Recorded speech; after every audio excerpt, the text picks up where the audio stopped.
Hey guys, it's Mario here, and in this video I decided to share with you a couple of thoughts on the journey to getting ripped and what does it really look like. And what inspired me to talk about this a little bit was that I've been seeing a lot of comments appear on the videos that are being posted on the channel, a lot of emails that I've received, as well as talking to some of my clients over the years.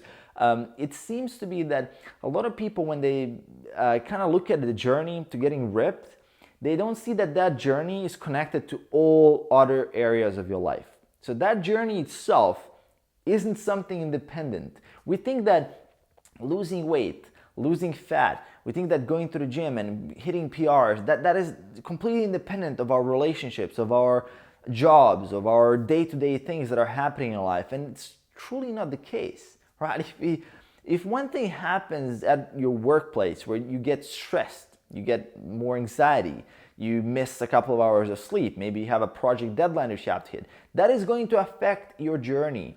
And what happens here is that people will often leave a comment and say, oh man, I had a horrible week. I didn't lose any weight this week. My scale just remained the same. I've actually gained weight this week, regardless of the fact that I was hitting my calories, I was hitting my macros, I was going to the gym, I was doing my cardio, I was doing everything right, quote unquote, and the weight went up. And I was in a deficit. I know I was in a deficit. I know 100%.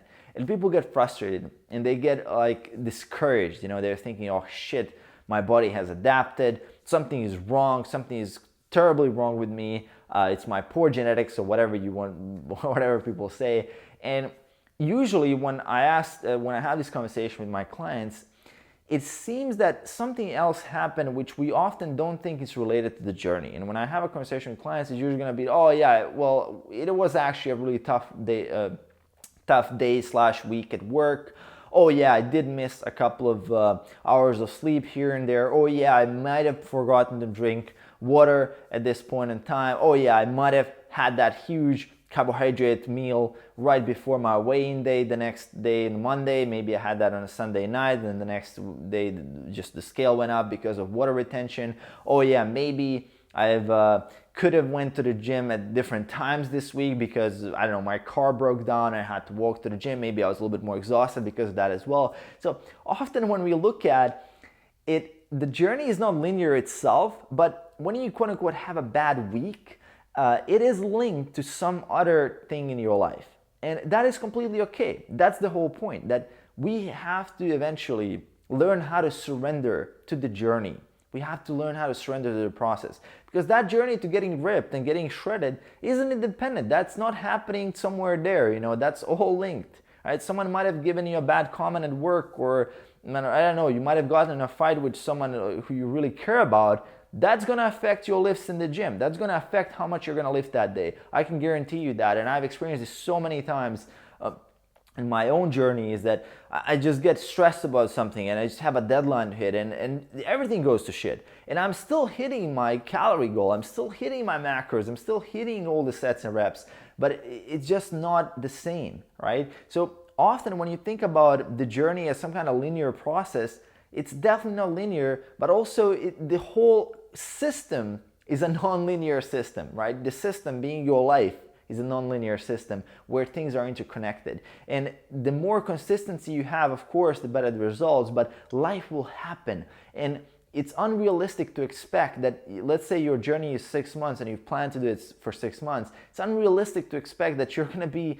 the same person starting that journey and ending that journey. Is just gonna be from point A to point B. And if you look at a transformation photo, it's like a 12-week transformation, or like picture 1, picture 2, and it often seems like it just happened. It just went from point A to point B. Nobody shows what's really happening behind the curtains, what's really happening, the ups and downs, the weight plateaus, the water retention, the frustrations, the things that happen at work and things like that. But in the end, the person just plowed through that. They plowed through that, even if it was a 12-week. And if you look at all the 8 or 12-week transformations, most of them are really people who have already had some experience in the past with lifting weights or doing something. Because if this is your first cut, if this is truly your first time you're getting ripped, and if you don't carry a lot of muscle mass, if you don't have a lot of those skills built up, it's probably gonna take twice as long as you plan. That's the reality. I first started and I was like, oh yeah, 12-week cut, man, 12-week cut. Took me more than like 6 months to do that, right? It does sound good to be 12 weeks, but it almost never plays out like that. But the second one was 30% shorter, and the third one was a lot shorter. And now if I wanted to cut, I would have been able to do that in a very, very short amount of time because I have the skill set. And this is one other neglected portion of the whole journey, is that by you practicing these skills, by you sticking to your diet, you're actually getting better at sticking to your diet. Every time you quote unquote fail, every time you have a bad week, every time you are exposed to something that is a little bit uncomfortable, you're actually becoming stronger. That's the beauty of being a human being. There's this adaptive component where we're adapting, and that adaptation is actually caused by being a little bit uncomfortable. And that is the whole point of the journey as well, is that every time you try to do a cut, you're gonna do it better, right? Every consecutive cut is gonna be better. And that's why a lot of people can't even relate to when I say, for example, hey, I'm just gonna do a mini cut for 4 or 5 weeks. If someone who hasn't had the experience of lifting 6 years and going through multiple periods of lean gaining and cutting and knows your body, you know your macros, you know your foods, you know your schedule, your life is a little bit more structured around training and everything, that probably is not gonna work out for someone who's just starting out. But for me, for example, it works perfectly fine. And that is how you wanna look at it, the entire context. And don't forget that the person that you were when you started the journey, it's not the same person as you are today. You've learned, you've improved, you've gotten better, you've gotten stronger, and you will keep getting stronger. And that problem that you think right now is a problem, that's gonna be a joke 6 months from now. You're gonna be laughing at yourself, because what we don't see, what our minds can see, is that the journey itself is making us harder, like making us stronger. So when we face a harder problem, we're tougher. That's the word, right? We're tougher. We're tougher individuals because we went through hard times. And what do you think is hard? As I said, today, one day you're just gonna be laughing about it and with your buddies, and you're gonna be like, oh yeah, I can't believe that I was stressing about that. That's kind of how I feel right now when I used to stress when I'd go eat, let's say, a huge sushi meal, and next day I wake up 2 kilos heavier, and I was like, holy shit, this ruins everything. I gained 2 kilos of fat. Carbs make you fat. Even though I was sticking to my calories, I was like, oh damn those carbs, I'm never gonna eat sushi again.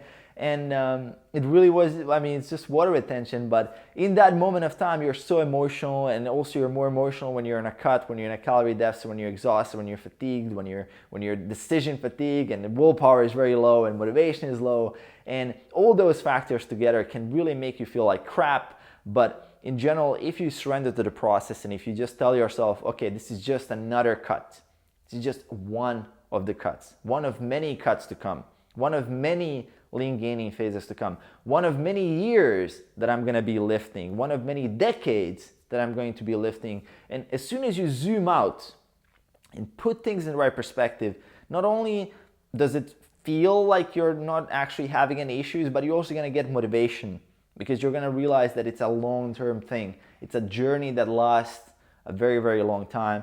So it's not just about what's happening today or tomorrow on the weight scale. It is really what's happening a year from now, 2 years from now, a decade from now, 2 decades from now. And that is the type of mindset that is gonna keep you in the game for a very, very long time. As a natural lifter, you have to be in the game for a long time. If you plan on looking good, it doesn't happen overnight. Unless you're really genetically blessed, which most people, I mean, aren't, and I'm not one of those people that are genetically blessed as well. I have to work for every little gram of muscle that I built. I had to put in a lot of sweat in and a lot of reps and sets. So I hope you resonate with this a little bit.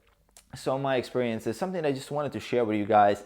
Not very structured, not very scientific, not like usual, but it is a very, very important part of the journey, and I hope it helps. Hope you resonate with this a little bit.